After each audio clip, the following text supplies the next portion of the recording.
వచ్చి 2 సంవత్సరాలు అయిన సందర్భంగా వేమూరు నియోజకవర్గంలోని వివిధ గ్రామాలలో చేపట్టిన అభివృద్ధి పనులను తెలియజేస్తూ ఒక ప్రత్యేక బులెటిన్ ఈ సాయంత్రం టీవీ విడుదల చేసింది. అందులో భాగంగా బాపట్ల జిల్లా అమర్తలూరు మండలం ఇంటూరు గ్రామంలో కూటమి ప్రభుత్వం అధికారంలోకి వచ్చిన తర్వాత 60 లక్షల రూపాయలతో పలు అభివృద్ధి కార్యక్రమాలు చేపట్టారని తెలుగుదేశం పార్టీ సీనియర్ నాయకులు PSCS Intur society chairman Lakshmi Prasad చెప్పారు.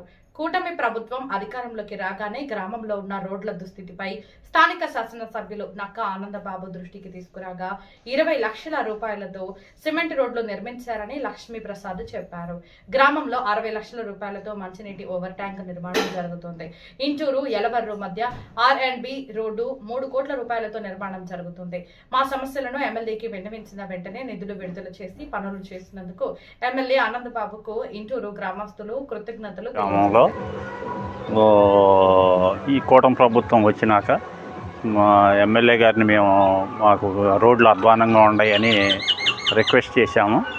రిక్వెస్ట్ చేయగానే 25 లక్షలు శాంక్షన్ చేశారు. సీసీ రోడ్లు పూర్తి చేశారు. అవి కూడా అందుబాటులోకి వచ్చినాయి. పోతే వాటర్ ట్యాంకు ఒక 40 లక్షల గ్రాంట్తో జలజీవన కింద వర్క్ జరుగుతుంది. అది కూడా ఒక 2 నెలల్లో అందుబాటులోకి వస్తుంది. పోతే ఇంటూరు నుంచి అమర్తలూరుకి లింక్ రోడ్డు ఒక 3 కోట్లతో శాంక్షన్ అయ్యి ఉంది. అది కూడా సగం పని అయ్యింది. ఒక 2-3 నెలల్లో మొత్తం పూర్తి అవుద్దని కాంట్రాక్టర్ గారు చెబుతున్నారు. ఈ పనులన్నీ మాకు అక్క ఆనందబాబు గారు చేసి పెట్టినందుకు మాకు కృతజ్ఞతలు తెలియ